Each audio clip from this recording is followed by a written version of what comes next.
Ayun. Nag-invento ng title. Diyosa ng The Nag-invento na. Clash. May bagong ano. Ang Diyosa daw si Ay. Ano ka ba? Pero excited ka for another year? Oo naman. Every year naman, each time na meron kami mga ganyan, excite kami. Kasi of course, you know, we're going to meet new clashers. Ang daming mga bata, ang kagandang mga bata, talented. Kaya yun ang mga ano namin, inaabangan lagi. Mas lali pahirap ba ng pahirap yung pagiging Clash Family ng bawat season? Hindi ko naman masabi na pahirap pa daw ng pahirap pa every season. Sama na ako. Hello. Parang pahirap ba daw ng pahirap ang ating Kasi pag-judge every Or season? paggaling ba sila ng pagaling yung mga sumasali? Hindi ko, kumbaga, siguro masabi ko na parang may bago ng bago kaming na kikita. Hindi ko masabing. Siguro ako, mag-agree ako sa inyo kasi ang pinaka-kakaiba ngayon is yung flashback. Andito na agad. Okay, nakita So, namin. in-announce na nga naman at it gives a different flavor agad. So, ang daming mga dynamics nun. No? So, parang sa lahat ng mga flashbackers na nakapasok, why? Why are you here again? To prove na gusto mo ulit manalo? To prove to yourself or to just enjoy the moment? Hindi mo alam, ang dami nilang kwento lahat. And at the same time, may bago. No, it's never been here. And may advantage and disadvantage yung dalawa. Advantage ng flashbacker, na-experience nila lahat ng twists and turns. Advantage na bago, hindi mo pa alam yung weakness. Kasi bago eh. So yun ang mga magandang nangyayari agad na makikita yung sa first episode. Siguro yung kinatanong nila na pahirap ba ng pahirap, I guess this time, masasabi ko oo medyo mahirap mag-judge kasi unang-una nga, dalawa silang kasali, yung flashbacker at saka new clasher. So parang mahirap for us to judge the clash na dating mga flashbackers.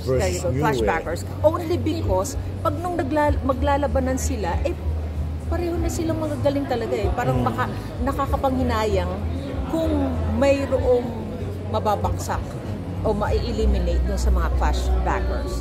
So it is going to be hard for us. Mas malaki po ba expectation yun sa mga flashbackers? Siyempre naman. Kasi ano na sila eh, nahasa na sila eh. Nakasali na sila, alam na nila yung kalakaran. Kaya, malaki yung inaasahan namin for them.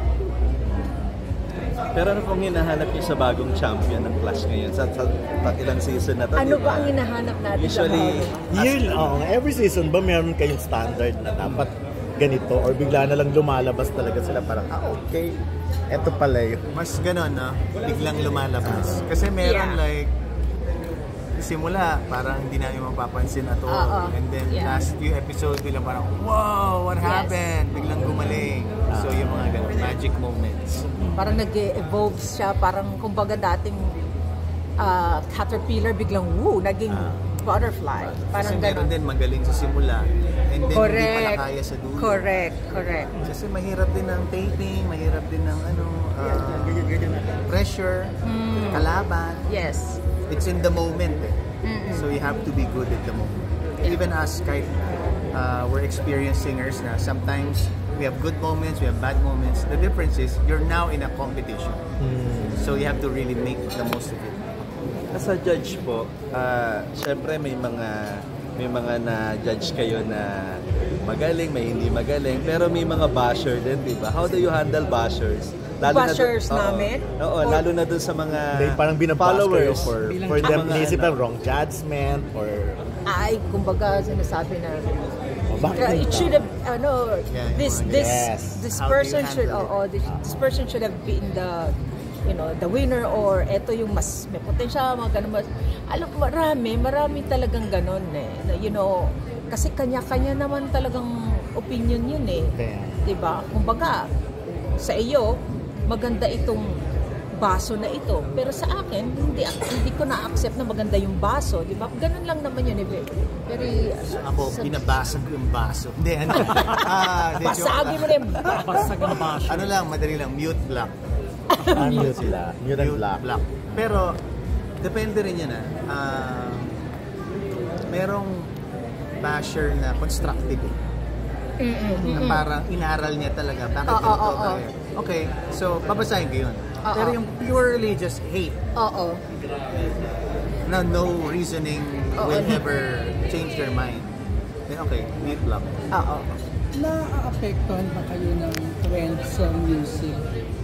Yung current trend yung season na yun sa pagpili, knowing na aasahan na yung mananalo ay sana lumikha ng ingay sa that's a industry. good Ano inaasahan Okay. manalo? Ano? So, Lumikha ng ingay. what he's saying is parang, we as a judge, correct me if I'm wrong, na-influence ba tayo sa current state of the music industry or the music scene? Tama? With the way we judge these clashes. Okay, you first. Hindi naman. Hindi. Kasi para sa akin, ang isang performer o ang isang competitor, kapag binigyan mo siya ng isang kanta, kahit anong kanta pa ito, kapag nabigyan niya ng justice, kapag nabigyan niya ng maganda talagang performance or finished product, yung isang particular na kanta, wala kaming masasabi. Magaling yung pagkakanta niya o yung interpretasyon niya sa isang kanta. So it doesn't necessarily have to be a very current song o kung ano man yung in ngayon, alam mo yon. Hindi naman kami, para sa akin personally, hindi naman ako na i-influensyahan ng kung ano ang ano ngayon. In my case naman, in the past seasons, I always say na I like versatility. I appreciate it kapag may mga kumanta ng bago. Kasi sometimes parang, yan na naman. Right. So, Correct. so minsan parang pag may bago, oh nice. Pero it's also important definitely to sing the classics kasi that's what keeps OPM alive. To sing the classics, to sing new. So gusto ko versatile. Gusto ko sana lahat nakakanta. Now, it's a singing contest. It's their way of figuring out kung ano ba talaga ang music style nila pagkatapos ng contest nito. So, birit ba talaga sila all the way? Jazzy ba all the way? Meron din yung different R&B ba siya all the way? So, it's not necessarily the trend that will influence us, but still, their performance, whether it's trendy or not. Christian, ano yung reaction mo doon sa mga nagsasabi, mga viewers, na ikaw daw yung Simon Cowell of the Philippines? Kasi di ba, ikaw yung Ako si Simon Cowell. Sana Meaning kasi medyo yaman harsh ako pa. ni Simon Cowell. Kala ko Why not? medyo harsh mag-comment Why or magbigay ng... Sana po kasing yaman niya ako. Kasing successful. No, Simon, hi. I would love to perform in front of Simon Cowell one day. Well, I mean, I like it. I appreciate it. Pero, syempre may sarili naman akong flavor. And hindi naman din talaga.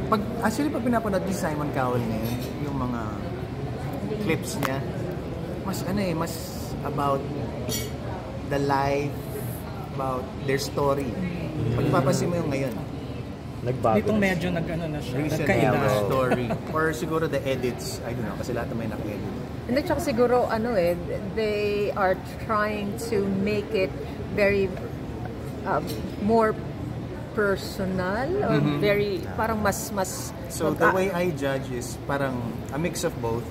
Kung ano yung matutulong ko sa'yo technically now, correct. I will say it para mag-improve ka better. Correct. Pero also, I have to also somehow be able to bless you somehow. Kasi iba-iba yung To uplift their... uplift somehow. Constructively again. Kasi lagi ko naman sinasabi na I'm gonna try to correct you, not to put you down. But to hopefully improve you para mas gumaling ka pa next time. Mas ganun ang approach natin. Lani, sasabihin mo din ba yung sinabi ni Christian na gusto kong mag-audition for Simon? Ganun. kumanta first? It's a good question. Oh my gosh. Ikaw naman, alam mo, kung di ako nagkakamali, ano ba yun? America's Got Talent. America's Got Talent. Nung nag-show pa ako sa Las Vegas. So, nag-audition ako. Oo. Anong year? Oh my gulay. As in, sa isang casino, doon ginawa yung parang audition. Tapos, I got, second call. Pero hindi ko tinuloy. Ikaw mismo ang hindi pumunta. Oo, kasi nga nag-show kami ng Society of Seven nun eh. Anong year yun? Sobrang tagal na. Sobrang tagal na. At parang 205 or 206. Parang malaga na. Sana sila lahat. Nako, hindi mo masasabi dahil marami pa rin talagang magagaling sa totoo lang. So yun, nung yung audition na yun, so parang binigyan ako ng second call to. Hindi ka na dumating? Hindi na, sinabi ko dun sa agent ko na hindi na lang. Nang hinayang kami sila. Ngayon. Alam mo, hindi naman. Sa totoo lang, hindi. Oo. Kasi committed ako doon sa everyday show namin ng Society of Seven. Anong audition? Anong audition sa amin? Ano ba yung Conte Partiro. Local lokasyon na. Conte Partiro. Yun. Anong reaction ng audition? Naku, hindi mo naman, syempre, wala pa naman yung mga main judges, yung mga parang yung mga nagsasala. Okay, sala. Pero pag may chance, mag-audition ba ulit kayo? Pwede, bakit hindi? Why not? Diba? Why Bakit not? hindi? As ano ba, America's Got Talent? Diba yung mga iba-ibang mga talent na ano? Siguro magic. Diba iba-ibang mga ano nila doon? Diba? Pero wala ng America's Got Talent, Sige, diba? mag-magic mic ako. Pasok ka na sa banga. Okay, anyway, may training ka na sa pagsasayaw, di ba? Ikaw ba, Christian? Hindi ka ba nagplano na mag-audition din? So, Hindi ko yata kaya. Parang hindi ako mananalo. Pero siguro lang. Pang isang video lang, gano'n. I'm just here for that one video. Pang content. And then I'm okay. Parang gano'n. Pero kasi iniisip ko, mahirap din na